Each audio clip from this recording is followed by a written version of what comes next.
लक्ष्य न ओझल होने पाए, कदम मिला के चल, दुनिया तेरे पग चूमेगी, आज नहीं तो कल। नमस्कार दोस्तों, साधक के प्लेटफॉर्म में आपका स्वागत है। सीधी बात, नो बकवास और मिनिमम टाइम मैक्सिमम आउटपुट के उद्देश्य को ना भूले हैं ना भूलेंगे, इसी वादे के साथ आज की क्लास हम शुरू करते हैं। सबसे पहले लोक प्रशासन के अंतर्गत आज की क्लास में हम क्या पढ़ेंगे उसके बारे में जान लेते हैं। विकसित और विकासशील समाज में लोक प्रशासन की क्या भूमिका है, इसके अलावा इसकी हम विशेषताएं और कुछ चुनौतियों के बारे में भी महत्वपूर्ण जानकारी प्राप्त करने का प्रयास करेंगे। तो चलिए क्लास को आगे बढ़ाते हैं। सबसे पहले हम विकसित और विकासशील समाजों में लोक प्रशासन की भूमिका का सामान्य परिचय के बारे में कुछ जानकारी प्राप्त कर लेते हैं। विकसित समाज और विकासशील समाज। जब भी विकसित समाज का नाम आए तो आपको यूएसए को याद रखना है, और जब भी विकासशील देश का नाम आए आपको भारत का नाम याद रखना है, क्योंकि दोनों के समाजों में जो मुख्य अंतर है वो है लिविंग स्टाइल का। लिविंग स्टाइल का मतलब केवल खाना पीना, jeans T shirt pizza burger से ही तक ही सीमित नहीं है, बल्कि लिविंग स्टाइल का मतलब विचारों से भी है, सोच से भी है। कैसे? जैसे अमेरिका के लोग चांद पर घर बनाने की सोचते हैं और हम आज भी जमीन सस्ती जहां मिलती है वहां घर बनाने के बारे में सोचते हैं। यही अंतर है विकसित और विकासशील समाज के बारे में। अब हम आगे बढ़ते हैं, देखते हैं क्या जानकारी मिलती है। एक पुस्तक है three word of development, Irving Horowitz के द्वारा यह पुस्तक लिखी गई है। इन्होंने पूरे विश्व को तीन भागों में बांटा है, तीन श्रेणियों में बांटा है। पहली श्रेणी आती है पश्चिमी यूरोप और संयुक्त राज्य अमेरिका के नाम से जाना जाता है, और इसकी जो विशेषताएं हैं इस श्रेणी की, वो पहली विशेषता है प्रतियोगी पूंजीवाद। प्रतियोगी पूंजीवाद क्यों कहा गया है? क्योंकि आप फोर्स की सूची में देखिए तो हर साल बड़े आदमी का जो नाम होता है वो इसी देश से होता है, इसी क्षेत्र से होता है। अर्थात यहां पर बिजनेस को बहुत अधिक महत्व दिया जाता है, यहां पर पूंजीवाद विचारधारा को अधिक महत्व दिया जाता है। इसी प्रकार अन्य विशेषता को जब हम नजर डालते हैं तो औद्योगिक क्रांति, गैस के इंजन से लेकर सबसे तेज चलने वाले सुपर कंप्यूटर तक जो जिस क्षेत्र में बनते हैं वो भी यही क्षेत्र होता है। अर्थात विकसित देश में औद्योगिक क्रांति, विकसित समाज में औद्योगिक क्रांति अपने आप में एक विशेषता है। इसके बाद जब हम आगे बढ़ते हैं तो आधुनिकीकरण। आधुनिकीकरण को कैसे समझ सकते हैं कि मी टू जैसे आंदोलन अमेरिका जैसे विकसित देशों से ही शुरू होता है। तो इस प्रकार हम इसके बारे में जानकारी प्राप्त कर लेते हैं। अब जब हम आगे बढ़ते हैं तो आगे बढ़ने से पहले जब हम द्वितीय श्रेणी को देखते हैं तो द्वितीय श्रेणी में सोवियत संघ और उसके गुटीय देश आते हैं। इसकी विशेषता में क्या सम्मिलित है कि ये जो देश होते हैं इन्हें अलग पहचान बनाने की एक ललक होती है। अभी रसिया और यूक्रेन के बीच में जो युद्ध चल रहा था उसमें एक तथ्य उभर कर सामने आया कि रसिया के पास सारे विश्व में सबसे अधिक मिसाइल है। तो यहां पर मिसाइल उनके पास सबसे अधिक है, यहां वो अपनी पहचान को अलग बनाने की कोशिश कर रहे हैं। तो ये विशेषता हो गई। जब हम तृतीय श्रेणी की बात करते हैं तो आपको कोई कल्पना करने की जरूरत नहीं है किसी भी देश के बारे में। हम और आप इसी श्रेणी में आते हैं। आसपास अपने जो कुछ देख रहे हैं वो तृतीय श्रेणी के अंतर्गत ही आता है। अर्थात भारत जैसे देशों को तृतीय श्रेणी के अंतर्गत रखा गया है। उपनिवेशवादी गुलामी से मुक्त जो राष्ट्र हैं उन्हें तृतीय श्रेणी के अंतर्गत रखा गया है। श्रीलंका हो गया, बांग्लादेश हो गया, नेपाल हो गया, ये सारे राष्ट्र तृतीय श्रेणी के अंतर्गत ही गिने जाएंगे। सीधा सा मतलब है। इसकी विशेषताओं पर जब नजर डालेंगे कि विकासशील राज्य की श्रेणी में इसे रखा जाता है, क्यों रखा जाता है ये जानने की कोशिश करेंगे। परिवर्तन के साथ बहुआयामी विकास पर भी ध्यान दिया जाता है। तो इन्हें विकासशील राज्य की श्रेणी पर क्यों रखा जाता है? वो उसका कारण, सबसे बड़ा कारण ये है कि आज भी हम कुछ भी काम करने के लिए जो टेक्नोलॉजी होती है वो विकसित देशों पर निर्भर करते हैं हम लोग। इसलिए आज भी हमें विकासशील राज्यों की श्रेणी में रखा जाता है। जब हम एक अलग विशेषता देखते हैं तो इसके अंतर्गत अफ्रीका के देश शामिल होते हैं, एशिया के देश शामिल होते हैं और लैटिन अमेरिका के देश भी विकासशील देशों की श्रेणी में आते हैं। अब हम आगे बढ़ते हैं। आगे बढ़ने पर हम विकासशील देशों में लोक प्रशासन की भूमिका क्या है, role of public administration in developing country. जब हम भूमिका देखते हैं तो भूमिका से पहले परिचय, एक सामान्य परिचय देख लेते हैं कि विकासशील जो देश होते हैं उनकी अर्थव्यवस्था कृषि और उद्योगों पर निर्भर होती है। जैसे उदाहरण के लिए आज भी भारत देश में 60% लोग प्रत्यक्ष या अप्रत्यक्ष रूप से कृषि पर निर्भर होते हैं, जबकि अमेरिका में आज 12% लोग ही कृषि पर निर्भर हैं। तो ये अंतर होता है विकसित और विकासशील देशों में। दूसरा अंतर देख लेते हैं, दूसरा परिचय देख लेते हैं कि सामाजिक एवं आर्थिक विकास की प्रक्रिया निरंतर हमें चलती जा रही है। आज भारत जैसे देशों में अंतरजातीय विवाह आसानी से स्वीकार नहीं किए जाते हैं, जबकि विकसित देशों में ये समस्या इतनी अधिक नहीं है।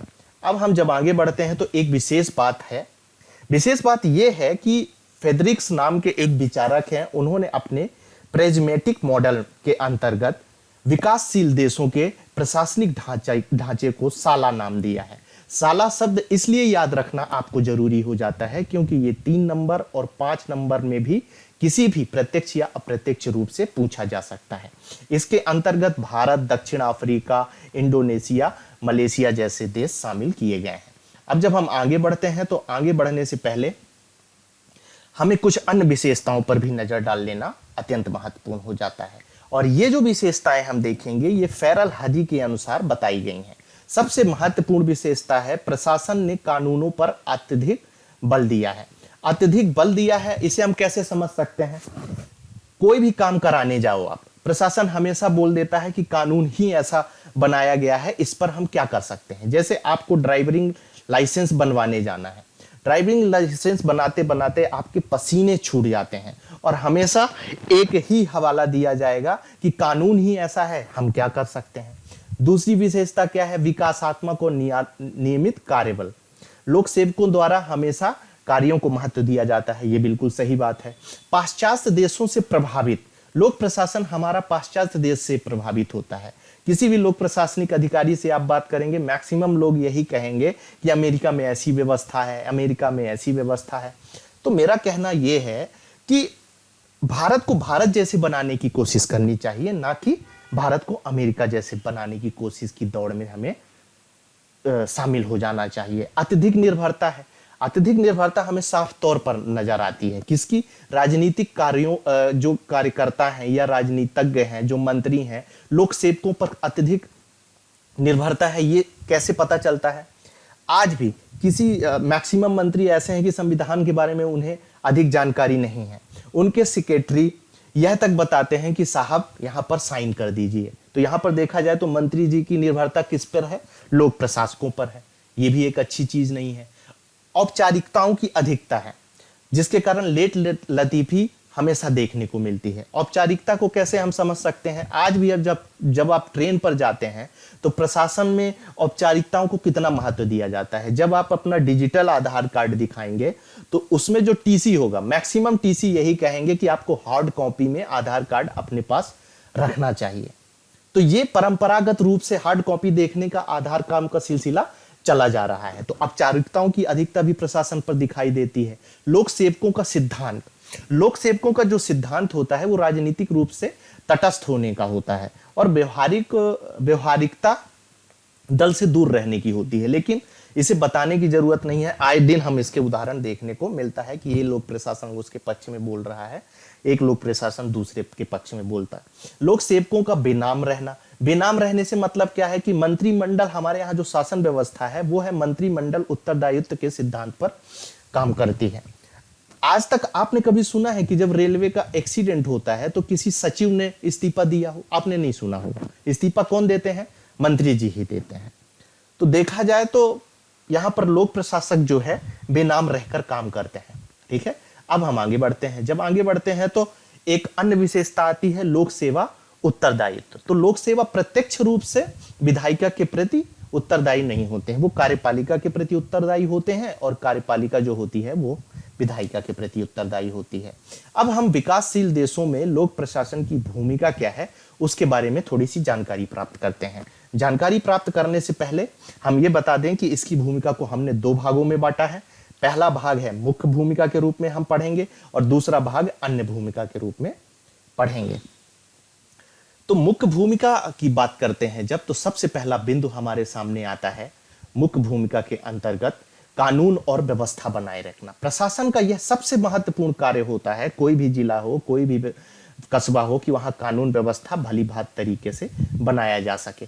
आपदा संबंधी प्रबंध कार्य करना, कोरोना काल में 2 साल में प्रशासन ने बहुत ही प्रशंसनीय कार्य किया है, इसे हम कभी भी भुला नहीं सकते और यह याद रखने वाले और उनके सम्मान की बात है। राज्य द्वारा निर्मित कानूनों कार्यक्रमों को क्रियान्वयन कराना, ये प्रशासन की एक प्रमुख भूमिका होती है और प्रमुख कार्य भी होता है। समाज के निर्बल वर्गों का संरक्षण करना, उनके मौलिक अधिकारों की सुरक्षा करना। आप कई जगह देखते होंगे, इस समय कई वीडियो वायरल होते हैं जिसमें प्रशासन के लोग खाने से लेकर पानी की व्यवस्था से लेकर कई तरह की मदद लोगों की कर रहे हैं। लोक प्रशासन भी देखिए हमें कई तरह की सेवाएं उपलब्ध करा रहा है, शिक्षा से संबंधित सेवा उपलब्ध करा रहा है, परिवहन से संबंधित सेवाएं हमें उपलब्ध करा रहा है। अब हम आगे बढ़ते हैं। जब आगे बढ़ते हैं तो हमारे सामने कुछ लोक प्रशासन की अन्य भूमिका भी नजर आती हैं। अन्य भूमिका में सबसे महत्वपूर्ण है सामाजिक परिवर्तन और आर्थिक विकास। सामाजिक परिवर्तन में कैसे लोक प्रशासन आज के टाइम पे भूमिका निभा रहा है, आप देखते होंगे कि आज के समय में थाने में शादी कराने का बहुत ही क्रेज बढ़ा है। बहुत ही क्रेज आपको देखने को मिल रहा होगा कि आज के थाने में अंतरजातीय विवाह संपन्न कराया गया और इस तरह के जो परिवर्तन देखने को मिल रहे हैं, इसका मतलब यह है कि प्रशासन सामाजिक परिवर्तन में भी अंतरजातीय विवाह को प्रोत्साहित करने में अपनी भूमिका निभा रहा है। समाज के स्त्रीकरण में, समाज के राजनीतिक स्थिरता को बनाए रखने में भी यह प्रमुख भूमिका निभा रहा है। हमारे शासन को चलाने के लिए कितने राजस्व की आवश्यकता होती है, वह राजस्व कैसे प्राप्त किया जाए, कहां से प्राप्त किया जाए, इस पर भी हमारे प्रशासन प्रमुख भूमिका निभा रहा है। इसके अलावा प्रमुख चुनौतियां, आए दिन आतंकवाद से संबंधित चुनौतियों से प्रशासन कैसे निपट रहा है, आप न्यूज चैनलों में देखते होंगे। विकासशील समाज में भ्रष्टाचार को कैसे समाप्त किया जा रहा है, उसके बारे में आपको नजर आती होगी। इसी तरह की जानकारी प्राप्त करने के लिए आप हमारे चैनल को लाइक कर सकते हैं, हमारे चैनल को आप सब्सक्राइब कर सकते हैं। इसके साथ ही बेल आइकॉन दबाइए ताकि कोई भी नई इंफॉर्मेशन यदि हम आपको डालें तो उसकी जानकारी आपको प्राप्त हो जाए। अब आगे बढ़ते हैं। आगे बढ़ने पर हम देखते हैं कि विकासशील देशों के लोक प्रशासन के सामने कौन कौन सी चुनौतियां आती हैं। आपने तो देख लिया कि किस तरह से लोक प्रशासन काम करता है, लेकिन कई सारी चुनौतियां आती हैं, उस पर भी हम चर्चा करना उचित समझते हैं। इसके बाद प्रशासन ने उत्तम प्रबंध एवं दक्षता का अभाव कैसे होता है। यदि आप प्रशासन के उत्तम प्रबंध की दक्षता या अभाव देखना चाहते हैं तो सरकारी अस्पतालों में चले जाइए। वहां पर आपको देखने को मिलेगा कि वहां पर यह नियम है कि आपको मैक्सिमम मेडिसिन फ्री में उपलब्ध कराई जाए, लेकिन आप जब वहां जाकर देखते हैं तो ऐसी चीजें नहीं पाते हैं। तो स्वाभाविक सा रूप है कि वहां पर प्रबंधन अच्छा नहीं चल रहा। प्रशासकीय नेतृत्व का अभाव होता है। प्रशासकीय नेतृत्व का अभाव को हम कैसे समझ सकते हैं। क्षेत्रीय नेतृत्व में भी कई तरह की भिन्नता मिलती हैं। जैसे इंदौर स्वच्छता में भारत में प्रथम स्थान रखने वाला जिला है, लेकिन वहीं पर जब अन्य जिले ऐसा क्यों नहीं कर पा रहे हैं, उसका सबसे बड़ा कारण यह है कि प्रशासनिक नेतृत्व भली भांति तरीके से काम नहीं कर रहा है। प्रशासनिक ढांचा अविकसित होने के कारण प्रशासनिक कार्य सुचारू रूप से नहीं कर पा रहा है, ये एक चुनौती है। कानूनी प्रक्रिया जटिल होने के कारण विकासात्मक कार्य प्रभावित होते हैं। किसी भी कंपनी को खोलना है या कोई भी रोजगार करना है, उसके बारे में लाइसेंस लेने में आपके पसीने छूट जाते हैं, इतनी टफ प्रक्रिया होती है। जवाबदेहिता में स्वतंत्रता के बाद से प्रश्न चिन्ह खड़े होते आए हैं कि नौकरशाही अपनी जवाबदेहिता को उचित ढंग से नहीं निभा रही है। इसके बाद पक्षपात और भाई भतीजावाद पर जब हम नजर डालते हैं तो यह सबसे बड़ी चुनौती बनी हुई है। सबसे बड़ी चुनौती बनी हुई है, ये केवल प्रशासन में ही नहीं बल्कि राजनीतिक क्षेत्र में भी हमें यह चुनौती दिखती है। राजनीतिक क्षेत्र पर देखते हैं तो वहां क्या चुनौती होती है कि विधायक हैं चच्चा हमारे, लेकिन जब यही चुनौती हमें प्रशासन में देखने को मिलती है तो प्रशासन में क्या बोला जाता है, कलेक्टर हैं पप्पा हमारे। तो इस तरह की चुनौतियां हमें देखने को मिलती हैं। लोक सेवकों में देखा जाए तो पारदर्शिता का अभाव हमें नजर आता है। हालांकि जब से RTI जैसे नियम बने हैं तब से पारदर्शिता बढ़ी है, इसमें कोई भी डाउट नहीं है। इसके बाद निष्कर्ष पर नजर डालते हैं तो लोक प्रशासन विकासशील देशों की शासन व्यवस्था की प्राणवायु बन चुकी है। यदि विकासशील देशों को आगे बढ़ाना है तो वहां पर लोक प्रशासन एक अलग ही अस्तित्व रखता है। अब आगे बढ़ते हैं। अब टॉपिक है हमारा विकसित देशों में लोक प्रशासन की भूमिका, role of public administration in developed countries. विकसित देशों में लोक प्रशासन का सामान्य परिचय जान लेते हैं। विकसित देशों में क्या होता है कि उद्योगों और सेवा क्षेत्र में अधिक महत्व दिया जाता है। कृषि क्षेत्र का स्तर विकसित देशों में कम होता जाता है। जैसे सेवा क्षेत्र में कैसे बढ़ रहा है, व्हाट्सएप जैसी कंपनियां अमेरिका जैसे देश ही विकसित कर रही हैं। ठीक है, व्हाट्सएप में हमें प्राइवेट चैट करने की सुविधाएं, सेवाएं कौन दे रहा है, अमेरिका जैसे विकसित देश ही प्रदान कर पा रहे हैं। तो इस हिसाब से देखा जाए तो सेवा में इनका अधिक अस्तित्व बढ़ा है। ऐसे विकसित देश कौन कौन से हैं, तो USA है, ब्रिटेन है, फ्रांस है, ऑस्ट्रेलिया है। ठीक है, अब इनके जो लोक प्रशासन में है वो क्या, एक सामान्य परिचय में देखा जाए तो ये हमेशा प्रगतिशील होते हैं और न्यायपूर्ण मांगों को स्थापित करने की कोशिश करते हैं। इसके बाद तार्किकता पर बल दिया जाता है लोक प्रशासन चलाते समय। ऐसा नहीं होता है भारत जैसे कि अंधविश्वास पर अधिक विश्वास किया जाए। भारत जैसे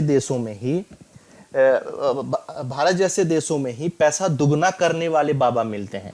अमेरिका जैसे देशों में ये नहीं मिलते हैं, ये बात याद रखिएगा। वहां अंधविश्वास और तार्किकता बहुत ज्यादा है और अंधविश्वास बहुत कम है। अब आगे बढ़ते हैं तो रूढ़ियों का अभाव होता है। रूढ़ियों का अभाव को कैसे समझ सकते हैं कि मेरा पति मेरा देवता है, ये भारत देश की पत्नियां ही अपने पति को कह सकती हैं। अमेरिका जैसे देशों में समानता की बात चलती है। समानता की बात कैसे चलती है, अमेरिका की बीवियां अपने पति से कहती हैं कि सुबह का लंच यदि हमने बनाया है तो शाम का डिनर आप बनाओगे। ठीक है, इसी तरह लोक प्रशासन में भी वहां समानता पर बल दिया जाता है, ना कि रूढ़ियों को अपनाया जाता है। प्रति व्यक्ति आय निश्चित रूप से विकसित देशों में अधिक होती है। राजनीतिक स्थिरता होती है।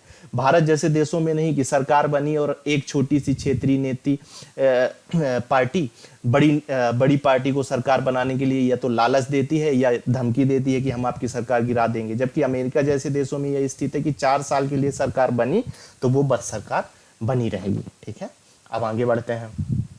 आगे बढ़ने में हम लोक प्रशासन की विशेषताओं पर नजर डालते हैं। विशेषताएं प्रशासनिक ढांचा और लोक सेवाएं विकसित अवस्था में होती हैं। कैसे होती हैं, मान लीजिए कि पुलिस के द्वारा अमेरिका में चोर पकड़ना है तो वहां ऑडी जैसी कारों का इस्तेमाल किया जाता है, जबकि विकासशील देशों में पिकअप जैसी गाड़ियों का चोर पकड़ने के लिए इस्तेमाल किया जाता है। तो आप यहाँ पर समझ सकते हैं विकसित और विकासशील देशों के प्रशासनिक ढांचे में क्या अंतर है। इसके अलावा वहां की नौकरशाही कार्य कुशलता और दक्षता पर अधिक बल देती है।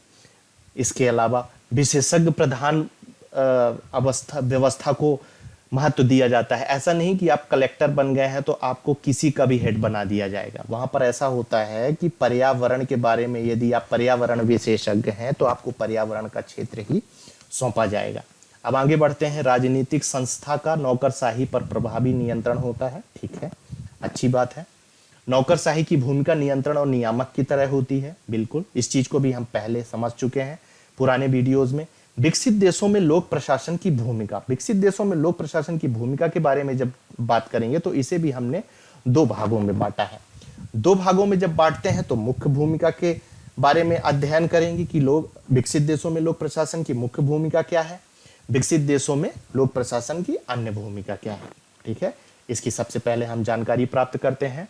लोक प्रशासन की मुख्य भूमिका, सेवा कार्य, कई तरह के सेवा कार्य विकसित देशों में किए जाते हैं। जैसे अनिवार्य शिक्षा उपलब्ध कराई जाती है, मनोरंजन से संबंधित कई बातें उपलब्ध कराई जाती हैं, संचार परिवहन उपलब्ध कराए जाते हैं। सीधी सी बात है कि विकसित देशों में नौकरशाह जो होते हैं वो जनता के सेवक होते हैं, ना कि स्वामी होते हैं। अगला कार्य है निजी उद्योगों को सहायता और प्रोत्साहन देना। वहाँ पर कम समय में आप किस तरह से फैक्ट्रीज विकसित कर सकते हैं, अपनी कंपनी स्थापित कर सकते हैं। ऐसा नहीं कि 3 साल आपको कंपनी शुरू करने में, उसकी प्रक्रिया को पूरी करने में लग जाए, जैसे कि अन्य देश, विकासशील देशों में नजर आता है। नियामकी और निरोधक कार्य पर बल दिया जाता है।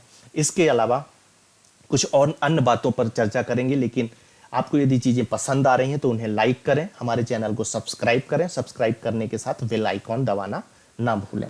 आगे बढ़ते हैं। आगे बढ़ने पर हमारे सामने कुछ अन्य भूमिका आती हैं। जब अन्य भूमिका के बारे में हम बात करते हैं तो अन्य भूमिका के अंतर्गत प्राकृतिक आपदाओं से प्रभावित व्यक्तियों को राहत और पुनर्वास प्रदान करने का काम किया जाता है।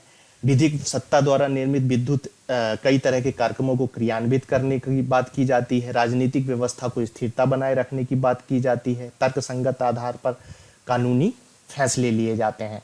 ऐसा नहीं है कि कानून बिल्कुल बना है तो उसे लेकर आप रिजिड हो जाएं। तर्कशीलता भी कानून में प्रयोग की जाती है। इसी तरह हम देखेंगे कि विकसित देशों में किस तरह की चुनौतियां हमारे समक्ष आती हैं। तो सबसे पहले जो चुनौती आती है उस पर नजर डाल लेते हैं। निजी उद्यमियों पर सरकार का दबाव।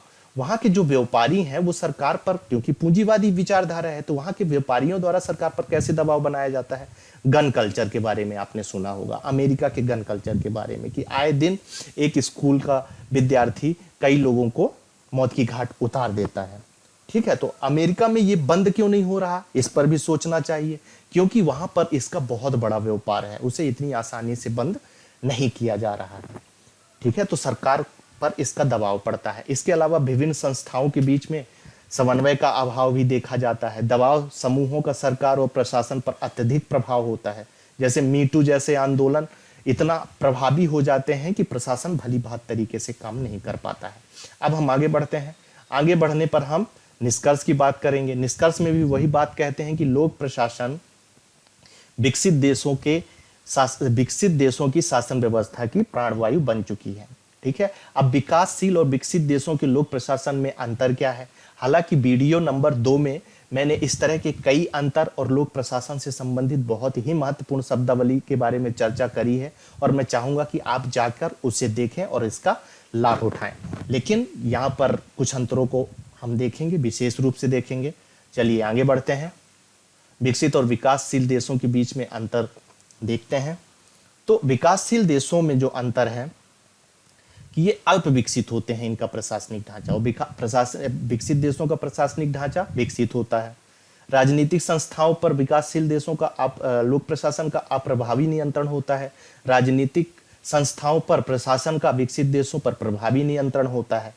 विकासशील देशों में दक्षता और कार्यकुशलता का अभाव होता है, जबकि विकसित देशों के लोक प्रशासन में दक्षता और कार्यकुशलता को बहुत अधिक महत्व दिया जाता है।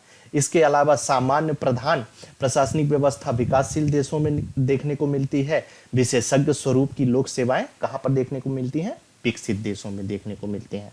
अगली क्लास में हम किसका अध्ययन करेंगे ये जान लेना भी अत्यंत आवश्यक है, ताकि आप उसके लिए तैयार हो सकें। अगली क्लास में हम अध्ययन करने जा रहे हैं एक विषय के रूप में लोक प्रशासन का विकास। ठीक है, यदि हमारे वीडियो में पढ़ाई गई चीजें आप प्राप्त करना चाहते हैं तो हमारे टेलीग्राम चैनल साधक द अचीवर में जाकर PDF प्राप्त कर सकते हैं। इसके अलावा यदि हमारी बातें, हमारी चीजें आपको अच्छी लगती हैं तो हमारे चैनल को आप लाइक करें, सब्सक्राइब करें, और इसके साथ ही हमेशा इस तरह की फ्रूटफुल जानकारी प्राप्त करने के लिए हमसे जुड़े रहें। आप सभी के उज्ज्वल भविष्य की शुभकामनाओं के साथ आज की क्लास हम समाप्त करते हैं। थैंक यू, धन्यवाद।